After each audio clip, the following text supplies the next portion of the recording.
Assalamualaikum warahmatullahi wabarakatuh. Waalaikumsalam Waalaikumsalam warahmatullahi warahmatullahi wabarakatuh. Waalaikumsalam warahmatullahi wabarakatuh. wabarakatuh.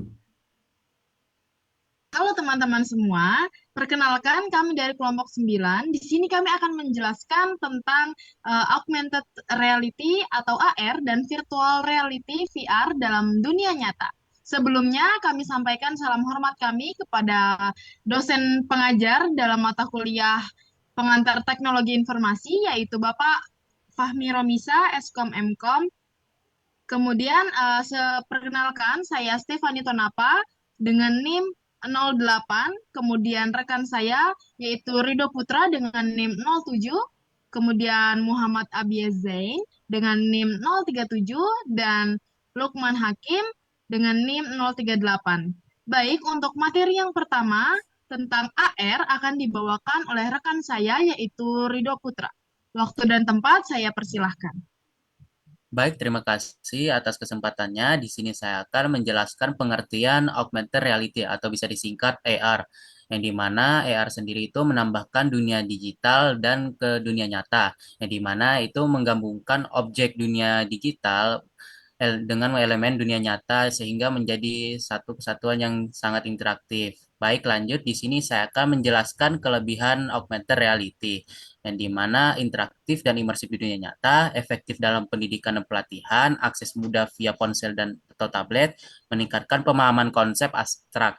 Yang dimana di sini teman-teman AR itu bisa diinteraksi juga, melakukan interaksi, misalnya kita ingin mencari tahu tentang bagaimana dinosaurus itu, terus juga bisa disentuh juga melalui perangkat ponsel juga, dan juga di sini juga dapat melatih psikomotorik siswa juga, dan juga sangat penting dalam dunia pendidikan bagi teman-teman atau siswa yang ingin belajar tentang secara pembelajaran dengan via praktik juga, dan di mana itu juga memahami konsep abstrak juga dalam bentuk visual.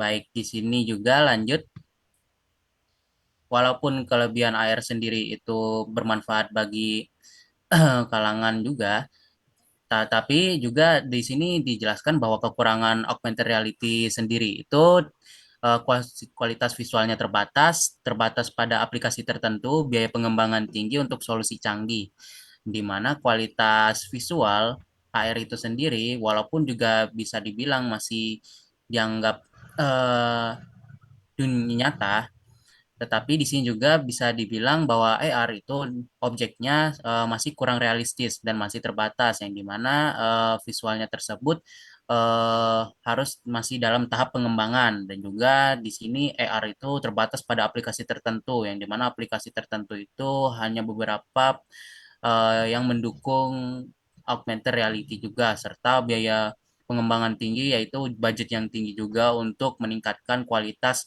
AR dan juga solusi dalam menjadikan AR itu canggih gitu teman-teman. Baik, sekian dari saya, untuk kurang lebihnya mohon maaf juga, saya serahkan ke moderator. Baik, terima kasih kepada rekan saya yaitu Do. Tadi penjelasan mengenai pengertian serta kelebihan dan kekurangan AR. Selanjutnya, AR dalam berbagai bidang akan dijelaskan oleh rekan saya yaitu Abi. Waktu dan tempat saya persilahkan. Baik, terima kasih atas kesempatannya. Di sini saya akan menjelaskan penggunaan AI dalam berbagai bidang. Yang pertama ada bidang pendidikan. Dalam dunia pendidikan, penggunaan AI, penggunaan AI menawarkan cara belajar yang imersif dan interaktif. Misalnya kita ingin belajar visualisasi molekul dan struktur tubuh. Kalau biasanya kita memakai buku yang menggunakan media gambar dua dimensi, sekarang kita bisa menggunakan AR sebagai visualisasi 3D dalam pembelajaran tersebut. Dan juga pembelajaran bisa sambil bergerak dan berinteraksi, meningkatkan keterlibatan siswa dalam memahami sesuatu yang kompleks. Selanjutnya, itu dalam bidang game.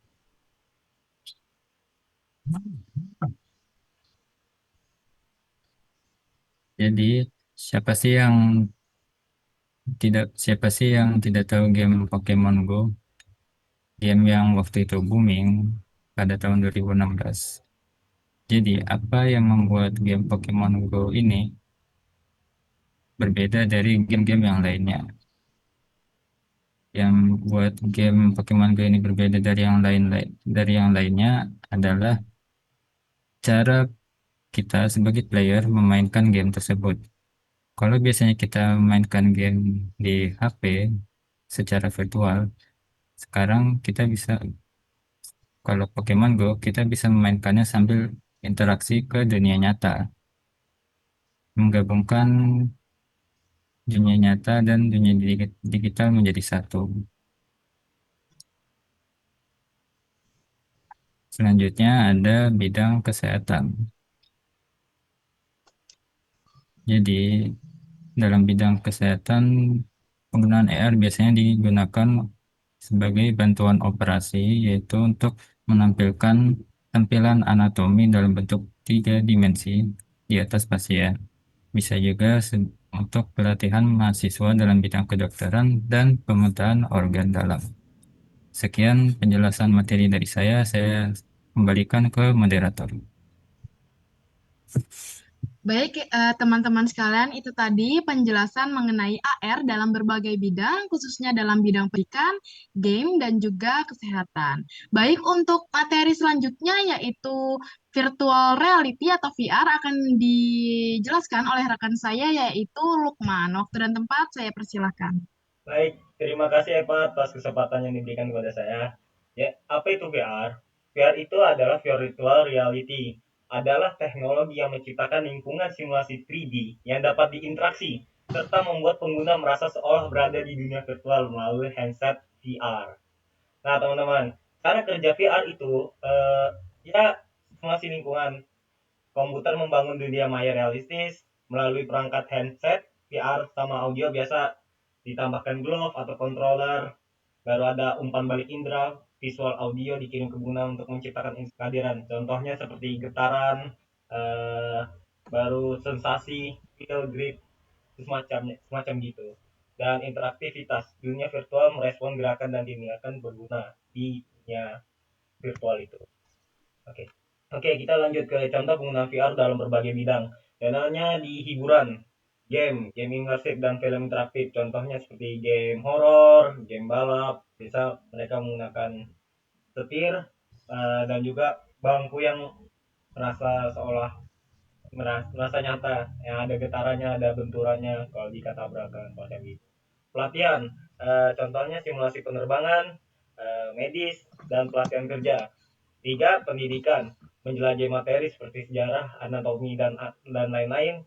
Keempat, kesehatan, terapi nyeri, rehabilitas stroke, dan terapi psikologis. Oke, kita lanjut potensi dan tantangan VR.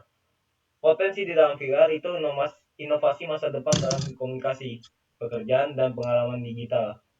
Sedangkan tantangannya itu cyber sickness, pusing, mual, tegang mata, dan potensi gangguan psikologis kita karena VR tuh betul-betul mata kena, jadi ya kelamaan juga tidak baik. Oke, itu saja yang bisa saya sampaikan. Saya serahkan kembali ke moderator. Oke, teman-teman, itu tadi penjelasan mengenai VR ya, teman-teman. Selanjutnya, sebenarnya karena kita ini melaksanakan presentasinya melalui Zoom, jadi untuk teman-teman yang memiliki saran, kritik, ataupun pertanyaan, bisa komen di kolom komentar di bawah ya. Lanjut, saya akan membacakan kesimpulan dari materi AR dan VR ini.